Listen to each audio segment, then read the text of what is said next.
Hi, this is Dr. Laurie Goldman here with the Mental Wellness Journey, Honor the Authentic You. I'm excited today to have Dr. Aimie Apigian. She's a board-certified preventative medicine physician who specializes in trauma, attachment, and addiction medicine. And after throwing herself into finding answers on how to help her foster adopted son as he struggled with severe emotional and behavioral issues, she started to see how much of trauma is biology and not psychology. After 6 exhausting years, the pieces came together for her son, and as he successfully shifted into feeling loved and understood, she then developed chronic fatigue and autoimmune issues and discovered her own trauma patterns at the root of it. By what she calls biohacking trauma, attachment, and the nervous system, she has found it's possible to rewire the insecure attachment, trauma patterns, and the accumulated stress that is stored in our bodies.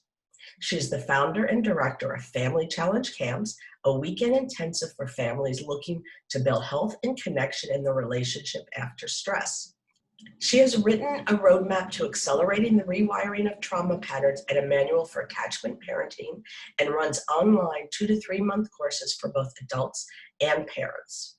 She loves seeing the change happen with working directly with the body and optimizing one's biology for connection and aliveness. I think she is perfect for this video series, and so appropriate with the COVID-19 isolation and stress. And we're all getting reacquainted with our bodies, our natural bodies, with our natural hair. So welcome. Thank you so much, Dr. Aimie. Thank you, Dr. Goldman. It's always fun to chat with you.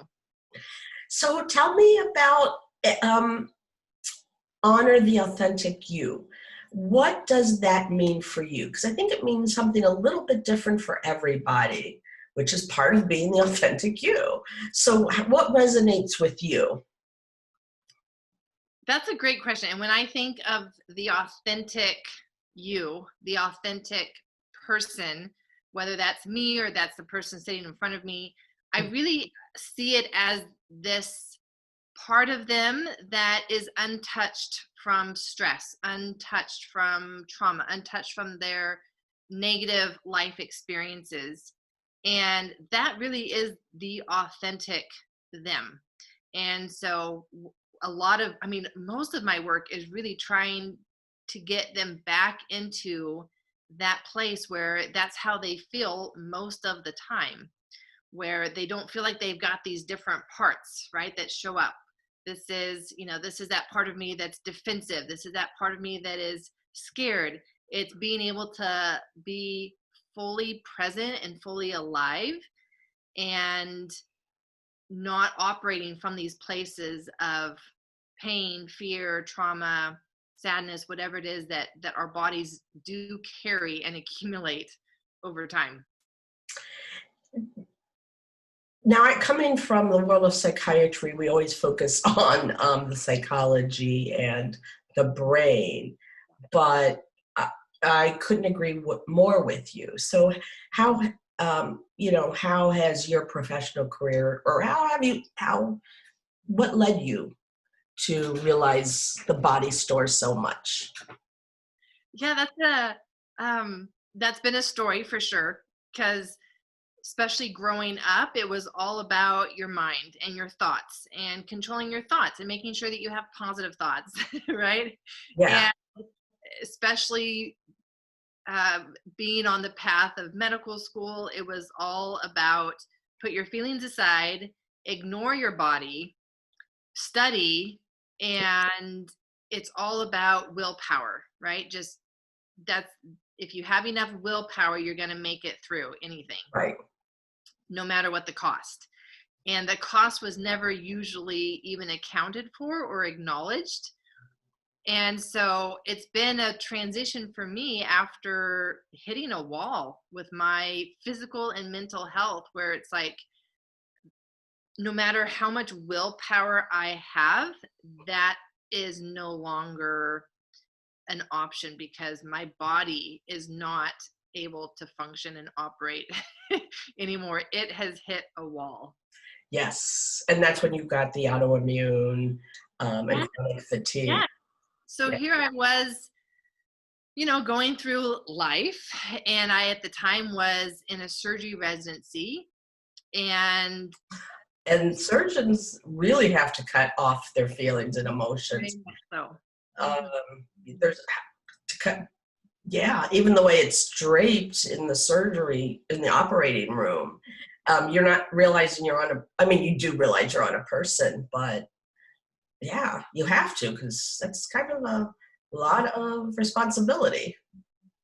Yeah, and I feel like that's partly why I even gravitated towards surgery, was because that's how my entire life had been up until that point where, yeah, I was busy, I was living life, I was doing what I thought I needed to do, and I wasn't even aware that I wasn't aware of my body. Right. Oh yeah. And Mhm. when you're young. Yeah, right. And so at that point, I had a severe crash of my health. And up, leading up into that, I had struggled with a lot of depression, a lot of anxiety. But again, what are you going to do with it, right? Like, you're in residency and you have to keep going, and you turn it off, and you do your thing. And so Yeah. it Yeah, was, for better or worse. yeah, and I know that that's not my experience only, because Oh no. me, like, okay, I was in residency, but what about for people who are moms? What about for people who are single moms? What about for, people who have a job and their families depend on them? They can't stop just because I feel depressed, because I'm feeling anxious, right? Like, they figure out coping mechanisms to get through, to do what they need to do. And at that point, we're all very much in the survival system, and yet not even really aware that we're in the survival system, because we're literally just getting through. Right. And so I would have continued to live the rest of my life that way, unless my physical health had crashed to the point where I could not get out of bed. And that was really scary for me, because I was always very active. And in fact, exercise had been a major coping mechanism for stress for me for my whole life. And so to go from doing a lot of exercise, biking, hiking, running, to I can't even get out of bed, like my muscles ache and they're so fatigued and so heavy, I can't walk down to the kitchen to even get myself food. Like, I can't.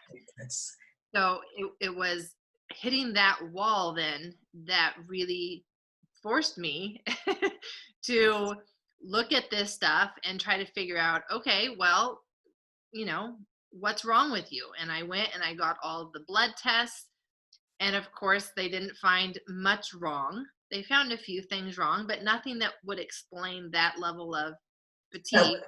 yeah, that was the more the conventional healthcare Yep, system. that was the conventional workup with my primary provider. And so the only things that we found wrong in that one were the vitamin D deficiency and ferritin. Like, I wasn't even anemic, but my ferritin was bottomed out. Yeah. And so they put me on supplementation, of course, the standard doses, and Which recently came out that like they misinterpreted the data, and right, like something these guidelines in 2010. You're like, okay, we kept telling the conventional people right, it's too low. right, right. But at this point, like, Yeah. conventional medicine was all I knew. I had not been introduced to functional medicine yet, so I didn't know better at the time anyway. And so 3 months later, and on medical leave that whole time, I go back in, have my levels checked. They've barely moved. Oh, So that's when they do some more testing, and they find, oh, your autoimmune markers are really high, really high. So we're going to send you to rheumatology. So I go see rheumatology, and of course they give the classic line, which is, well, unless you've had the other symptoms like the butterfly rash or your joints hurting, we yeah. can't diagnose you with lupus. But your labs are at the point that if you did have those symptoms, we would diagnose you with lupus. So if you get those symptoms, come back and we'll give you the diagnosis. And I remember asking, like, is there anything that I can do to derail this train going into lupus because I really don't want those types of autoimmune diseases. And they said, no, like there's really not anything that you can do. Just come back and, if you get those symptoms. So And they can that give you for me, medicine right? to get rid of the symptoms. So Right? I'm Exactly. laughing because it's so many people's journey, and I really shouldn't laugh because it is so many people's Yes, journey. exactly. And it takes, unfortunately, a crisis like that Yeah, um, and you're somebody who, you see, you do. Um, and so, yeah, it just, and I think a lot of people who don't have that same mentality that you do really, really get stuck because they don't know and they go to the people they think they should know. And yeah, mhm. but that's a very common story. And I'm laughing just because we both know, like, oh dear, conventional system. And we've been doing it this a while, so we're really familiar with that. Yes, yes. From my perspective, it's a very broken system, broken model because it doesn't, yeah, like for me, it was not able to offer me any solutions for preventing. Yeah. Where what I know now after all of my training and other experiences, there is so much that I can do. And I have been able to prevent that and bring my levels down and go back and be exercising. So, and for me, like at that point, that's really where I was forced to sit back and say, okay, let me figure this out then. Yeah. I'm not okay with this being the rest of my life. Kind of going back to that authentic you idea, like this is not the authentic me. I will not be happy if I have this level of fatigue and can't go out and be exercising for the rest of my life. Yeah, exactly. Yeah, yeah, because the authentic you was somebody who was always moving and thinking and Yes, doing and yes, physical. exactly. And I hopefully nobody discounted your symptoms and said it was all in your head or you're crazy or you're a hypochondriac, or try to give you antidepressants. I mean, and you can become, all of that does give you the symptoms of depression too. So No, it complicates it even more. no, Uh, I did. I got started on 2 antidepressants. because and I'm somebody who does multiple antidepressants when it's appropriate, but if one wasn't good enough, two are better. Exactly. And that's exactly what happened, right? I started taking one, felt a little better. Then after several months, it's kind of like, I don't feel anything. Well, let's go up on the dose. Okay. So we went up on the dose and I'm still kind of like, yeah, Yeah. not much. Okay. Well, then let's add a second one. And then, I got dependent on it where it was hard for me to get off. I did eventually get off. Oh, yeah, But exactly. And they do help somewhat for you mhm, people. And if that's the only thing that they're offering you, because I remember my days prior to being functional medicine where, people were, at least I was listening and validating and helping a little bit. But like, yeah, yeah. So what I did at that point was I had my experience with my son to fall back on.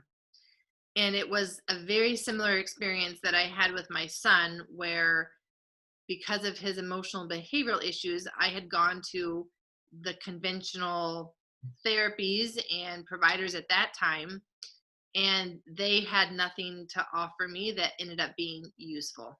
So I had to, again, like go figure it out myself, go look at the research, read the papers, figure out, ask around what is working for people. And at that point, he was doing well. And so now it was like all of this stuff was now hitting me because I could relax. And that's when my survival system let down long enough to then kind of fully let itself go into its own collapse and repair yeah, and change. And so as I'm looking at kind of revisiting all of the research and the papers on fibromyalgia, chronic fatigue, autoimmune, everything that I'm looking at keeps coming back to this adverse childhood experiences. And I'm like, no, that's not me, right? Like, yes, that was definitely my son, grew up in the foster care system, right.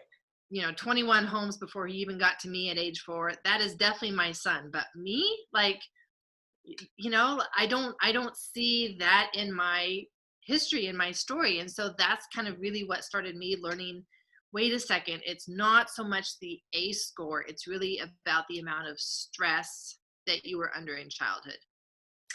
I And will highlight that too, because I think that's really, really, really important, because it made sense, because your son had so much trauma on so many different levels. It was easy to see why his nervous system was out of whack, isn't probably an understatement. But you, who I'm guess grew up middle class, two parents, one, successful, was active in sports, went to college, went to medical school. These are things that you wanted to do and that you enjoyed. And, how could you have the events are one thing, because sure. that's the outside markers, but there's another kind of Yeah. trauma that people don't discuss. Yes. So that's where I really started to learn the science behind the insecure attachment, the attachment trauma, basically, and how that is really the foundation for your nervous system. And so, regardless of the ACEs that can happen after that, if you've got that underlying insecure attachment style, then you know that your nervous system is out of balance, and it will manifest in disease later on if it's not addressed and corrected and you've been able to come back to an earned secure attachment. So here I had spent all these years working with my son, and it's like, okay, well, now you got to work on yourself, because this is really the same thing that you're dealing with, is an imbalanced nervous system that has impacted your immune system, impacted your muscles, impacted the whole rest of your body after years of trying to adapt, and it can't adapt anymore. You've hit a wall. And so that's really what started then my journey in figuring out, okay, as an adult, what can I do to rewire the underlying attachment insecurities, knowing that that's not just in my mind, right? Like, Right. that is in my biology. My cells are wired for insecurity. Right. It's both. So, Yeah. and Right. and it's what lens we use to focus on. And you knew from your experiences, just because of your mind, you could do certain amount, but that wasn't working anymore. Right. So you Right. had to focus on the biology. Yes. And what I found along the way was that so much of the more that I focused on my body and my biology and getting that into a healthy, balanced place, my mind, my mood followed.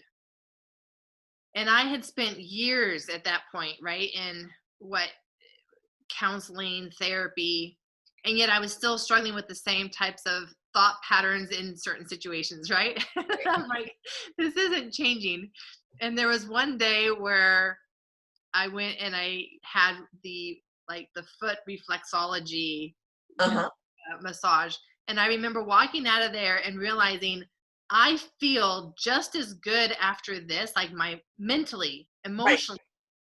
I feel that there's been a big shift with this, just like with my talk therapy. Like, why is that? Right. And I just started to ask these questions of why. Why is this? Why? And then that just would drive me further into the science behind of it, and realizing that when the mind is the nervous system. And so the more that I can optimize my nervous system, not only will I naturally feel better, and when I feel better, I do better, right?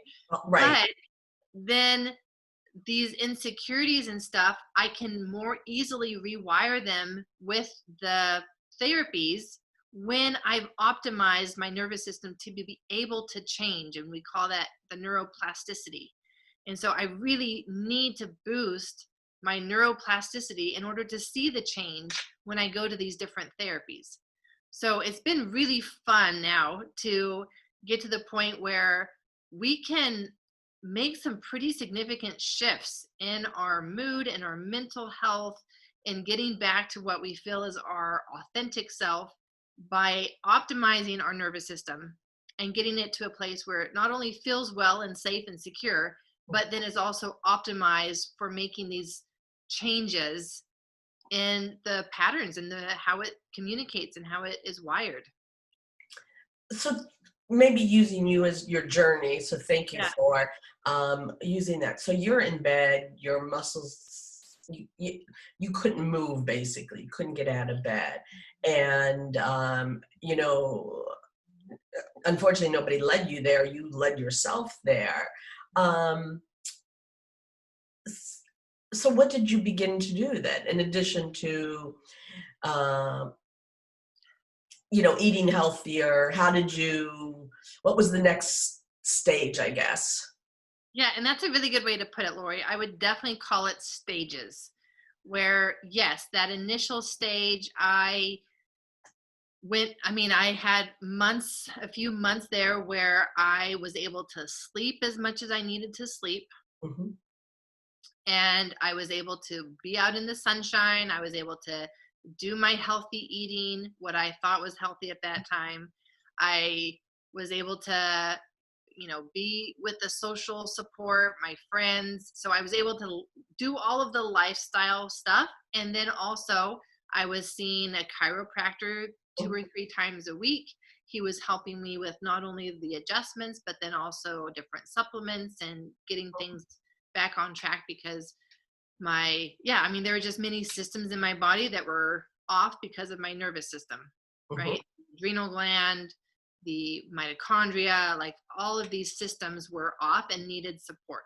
Right. And so, and then I also started exploring different kinds of therapies that would be more like psychological therapies, but were more alternative things Okay. I've never really been open to before. But now it's kind of like I'm desperate, so I will try anything that somebody tells me actually works because I'm not seeing much that works. So that got me to a place where I could function again. And I went back into work. I went back into surgery residency, quickly realized that, Oh, that beautiful dog of yours. yes. Uh, so I went back into work, back into surgery residency, and quickly realized that that lifestyle was not one that could support my biology. And so I started making plans for, okay, what was I going to do with my life, with my career, um, leaving surgery? And that was a big change for me. That's got to be huge It was, because you it was spent your huge. life on this one Exactly. focus. Yeah. And you've got this idea in mind. You've already seen the end picture so many times in your mind. And to change that dream, to give up on that dream, if you want to call it that, there's some grief involved. And so, Yeah. even that, right, like brings up, when you go through a grief, it kind of brings up old things that you maybe never fully grieved as well, right? And so I'm just realizing, oh my goodness, like I'm so much more aware now of these trauma patterns that I was clueless about before. Yeah. 'Cause- So that's why I then made the change and I decided to go into preventive medicine and addiction medicine, where I could really dive deeper into this trauma, attachment, the nervous system, the biology.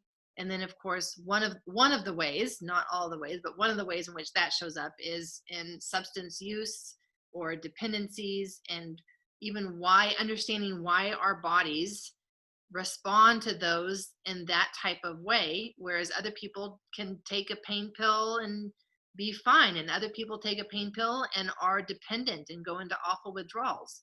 So being able to tease that out and understanding that now through this lens of, yeah, your nervous system has been primed and set for years for that type of response. It's not the immediate situation. It's all of the accumulated imbalances, usually from early childhood, and just again having this insecure attachment that a lot of people have. It's like 70% of the population have an insecure attachment style. And understanding that it doesn't have Yeah. to be this bad thing. It doesn't have to be this, oh, you had childhood trauma. No, it's just It's all, the trauma is on a spectrum, but how it affects your nervous system. Yep. Um, and I think that's what a lot of people miss. And when people are judgmental with addictions, because, you know, I've seen a number of addictions in my life, in my professional career. And it's so dramatic where you get some that, for lack of a better word, at the time, uh, Mhm. 1990s, early 2000s, um, I would see it so biological because their story, you know, didn't agree with, you know, this trauma you would imagine. Right. But I was convinced that this was not under people's voluntary control. So I think that's really astute. So talk to me about, sorry, I didn't mean to cut you off, but about insecure attachment and what that means, or what Yeah. it is. Well, and I guess for me, this really, again, comes back to the authentic self, because from my perspective, no one is, their authentic self is not one that is insecure. Okay. And so being able to recognize that yes, I have these patterns, and this is the goal that I'm working towards, becoming more of this authentic self of me that is secure in life, that does have this basic understanding that things are going to be okay. I don't know how, I don't know what's going to happen. Like, it doesn't give me any more clarity maybe on situations, but it's this gut feeling of, I'm going to be okay no matter what happens. And then that changes everything, because then that changes how you communicate with people, whether you stand up for yourself, how aggressive you be, the boundaries that you place for yourself, for your family. Like, Right. it really dictates all of your behaviors, especially as you, how you treat yourself and how you treat others. And so that really, this attachment foundation is such a huge role in whether a person is living their authentic self or hasn't quite arrived there because they're still stuck in these insecure attachment patterns and then belief systems, right? I'm not good enough. I'm not lovable. Right, because you see people, like from the outside, I see plenty of people who have those thought patterns and, you know, the behaviors that go along with it. But then you know, you literally meet the parent and the family, and you're like, that shouldn't be, Right. because you see you know, the mom and the parents, you know, that, and the person themselves will agree that it doesn't make sense, but that's where the brain goes, and you're like.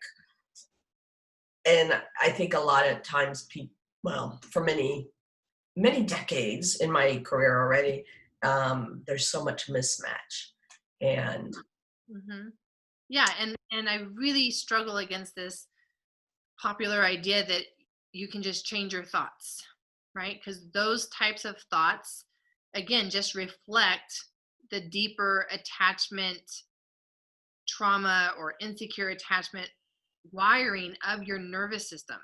So right, until you also address your nervous system, you're gonna continue to have those patterns of thoughts throughout your lifetime. right, and please correct me if you have a different view. Yeah. It sounds like the mismatch of the thoughts and the nervous system. And you put the nice place, because that's where you're working, it's the trauma. Mhm. Um, but again, it would, I know people say, like, they're like, just change your thoughts. Like the other doctor told me just to change my thoughts. And I'm like, I bet you would if you could. Because, like, who wouldn't? And I mean, I have people trying, and sometimes, and it's not enough. No, no. Yeah. And that really is where it comes, this idea of either a top down approach or a bottom up approach. And the science is very clear. A top down approach where you're trying to work with a frontal cortex that has been shut off, is disconnected from that emotional part of your brain. Right. That top down approach is not going to be effective in the long term. It's not going to give you lasting change in how your brain and how your whole survival system is wired. We really need to work directly with your nervous system, with where that survival system operates, and then it flows. And so it's the bottom up approach that is most effective for lasting change. Talk to me about the survival. What did you say? The survival mode. Yeah, Part of the survival mode, the survival system.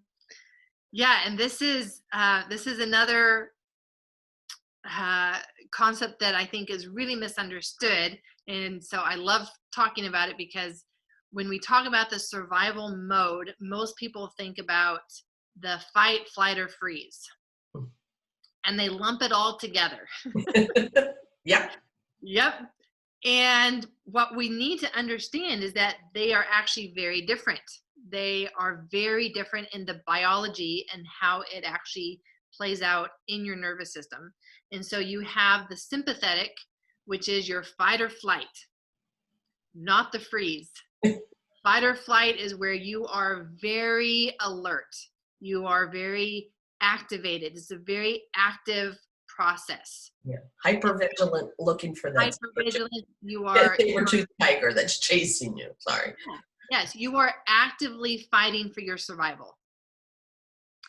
Whereas the freeze response, most people think of the freeze response as a person literally gets frozen, right? Like, and they can't move or they can't speak. And I'm like, no, you're missing, Right. missing 98% of what else the freeze shows up as.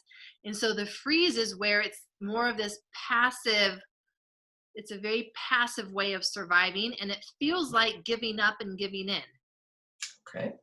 And it feels like I'm just going through life. I'm just going through the motions. I don't have my joy. I don't have that, active like fight for my life and for my happiness. It's kind of like this. I'm giving in because it's either been too much for too long, or it was too little of resources for too long. So I should say that too much too fast or too little for too long are your big triggers for the freeze response. And so the freeze response looks like a person who's just kind of numbed to life. And this really shows up in a lot of homes where you see, the family and they're all sitting on the couch, they're sitting together and they're all staring at the TV. Right? Like that, for me, like that is one of the classic pictures of humans being in the freeze, where they're just kind of numbed. They're just kind of shut off. They're not fully alive. Right. And so much of the work that we do with the body and the survival system is getting the survival system back into that place where you are fully alive. You're in movement, you're in action, you're creative, you're connected. It's a very moving, fluid process. You're never just sitting, right, and zoning out. And that would kind of be the other word that people use. I just kind of zone out. Or I'm driving and I really don't remember the drive. Right. And it's not as good. Right. It's we would, like in the old days, I called it it is still subconscious or the unconscious, that you do everything and you know how to drive and there's no accidents. So it's not a cognitive problem. Right. And the freeze response is very much your subconscious taking over, where it allows you to just go through the motions and zone out kind of at the same time and not be fully present. So this can also look like people who tend to multitask a lot, because it's like they're not really fully present. They're just going through the motions and they're a little numbed and zoned out, and so just kind of in the flurry of activity as opposed to like present and productive. Yeah. So there are these, so much of our society now lives in this chronic state of freeze, and they usually bounce back and forth between freeze and then sympathetic, right? Like depression and anger. And again, nothing wrong with that, no judgment about that. It's just that is not going to be your authentic self. And let's get you back into that place where you are feeling calm, connected, and fully alive. And that is where your authentic self is really going to shine through, whatever that is, right? And that's going to be unique for every person. And that's the cool thing about it.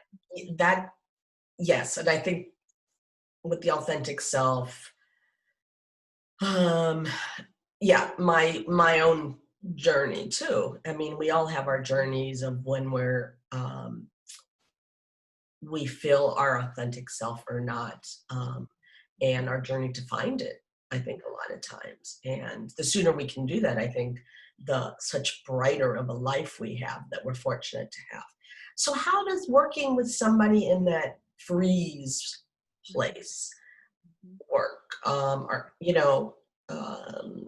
mhm. I think it's such a new, to some people, I'm sure not very new, but the vast majority of people, it's not that common to know that, to think about it that way. Right. The first place that I have people start is recognizing what it is that's overwhelming to their nervous system. And so the overwhelm is always going to be the trigger for the nervous system, for the survival system to go into freeze. Hmm. That overwhelm looks different for every person, depending on their past, depending on their biology, depending on whatever. Okay. Overwhelm presents itself in different ways, but it's just once it crosses from stress into overwhelm that a person's body, whether they want it to or not, will always go into the freeze. Okay.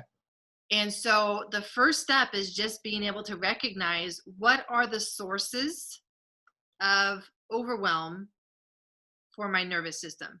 Are these things that are outside of me? Are these circumstances in my life? Or is some of this my biology where I have so much inflammation, where I have so much of, disease, where I've got so much of malfunction with my digestive system that is also contributing to the overwhelm of my nervous system, because it doesn't matter where the stress comes, whether it's from inside our own body or outside of our body, it's all stress, and our nervous system recognizes it as a threat to our survival.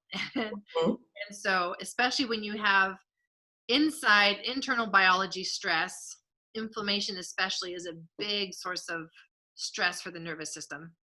Yes, And absolutely. then combined with an outside circumstance, then that's kind of like your perfect storm for sending your nervous system into overwhelm and just kind of shutting down. And so the first step is just being able to recognize what was it, what are the ongoing sources of overwhelm that then I can start to address, because those are going to be our top priority. Hmm. I was gonna say, is there typical? But every time somebody asks me that question, I'm like, there is no typical. Um, um, so, so can we use you as an example then? And you don't have to share anything you want, just because, how do other people begin to recognize this is going on with Yeah. themselves? Why I'm asking. Mhm. Not so you can bare your soul, but that might not be bad too. I don't know.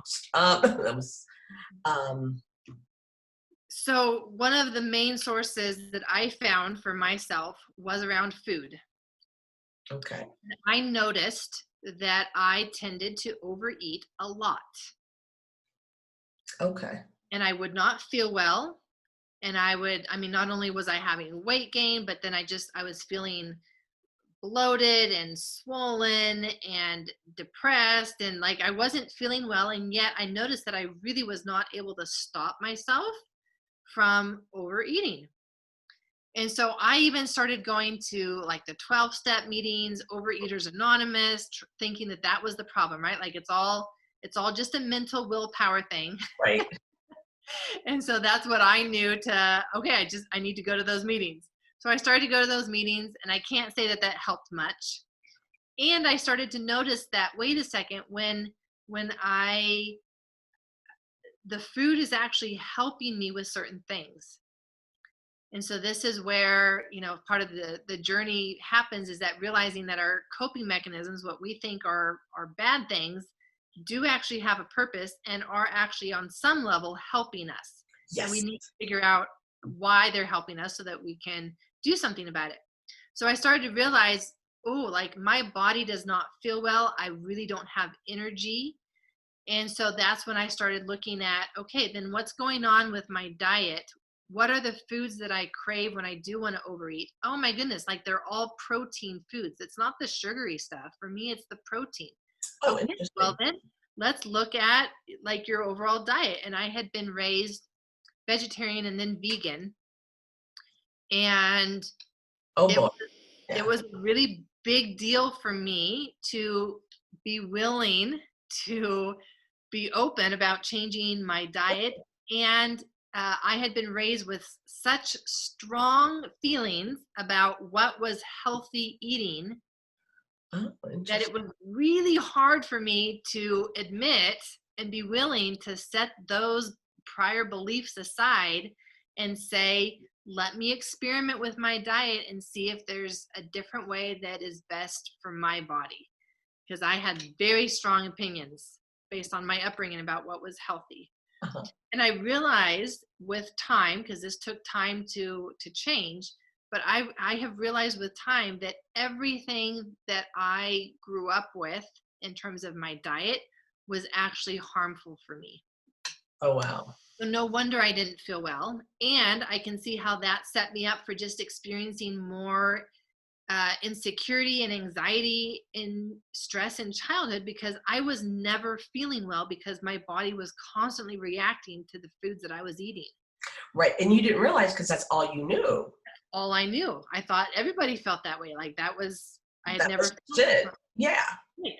Right. So the diet for me was a big source of stress for my nervous system.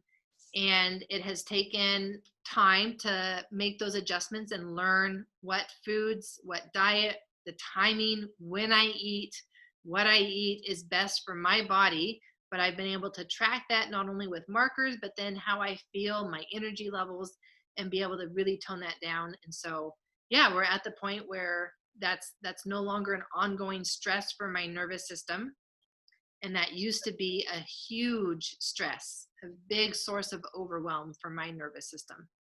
Yeah. Wow. And again, and because you're raised a certain way and you don't realize there's a difference, Right. um, you know, my mom's gonna hate me, but my mom was a yeller, and I thought that was normal. And then I go to friends' houses as I'm getting older, and I'm like, their mother doesn't yell that much, and and you don't know it different. And again, my mom had reasons to yell. It's nothing like that, but you don't realize. And it does take somebody from the outside a lot of times to help you see that. And it was your willpower and your authentic self of I'm going to keep pushing when there's parts of my life that I'm not happy in or I'm not developing. I mean, nobody would say if you're becoming a surgeon you have low willpower or you're not capable. So I mean, that's one thing that's always impressed me is like, wow. And unfortunately it takes these hitting a wall for people like you to change what they're doing to help other people, hopefully before they hit a wall or if they get stuck. It doesn't have to be laying in bed. We hope other people don't have to do that, but yeah. So what kinds of things now, because I know we're um I think over time, um what kind of work are you doing with people? How do you help people um come to Yeah. this realization, and what kind of People come to me when they realize that they have these patterns in their biology that they need to change. And whether that's depression, anxiety, trauma patterns, not feeling well, whatever it is, like they recognize, okay, I need to do something about this. And I want to do this bottom up approach. And so I lead them through a 2-month journey of the different biology factors that we can change. And we work on changing those every week in those 2 months to optimize their nervous system for the neuroplasticity. And so then after that, we can go into some of the other therapies. But until we've got their biology optimized, they will continue to have stress, internal stress, and their nervous system will stay stuck in survival mode. So we really do need to shift that and get their biology optimized so that their nervous system senses that, okay, things are in a good place now, and now I can do these top level, therapies and not be still stuck in inflammation and survival. And so that, yeah, that's the process that I walk people through for the 2-month journey. That's, I, yeah, I would think it would be a privilege to work with you because um, the way you have come to acquire this knowledge, I do think is part of your authentic self. I think it's hard for anybody else to tell somebody else what their authentic self should be, but because it's really what you feel, but from an outsider's view. So how because we're going to finish up, but so how do people reach you?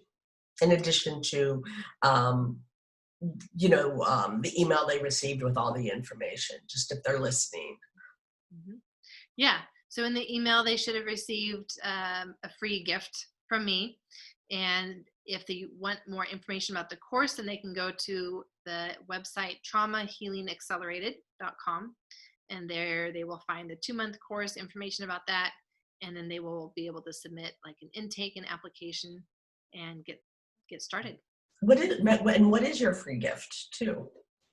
So I am sending out the roadmap for accelerating healing, so that it goes over all of the foundational principles of these are the areas of your biology that you need to address. So just reviewing that will give them some good ideas on things that they could do right now to make that shift in their biology.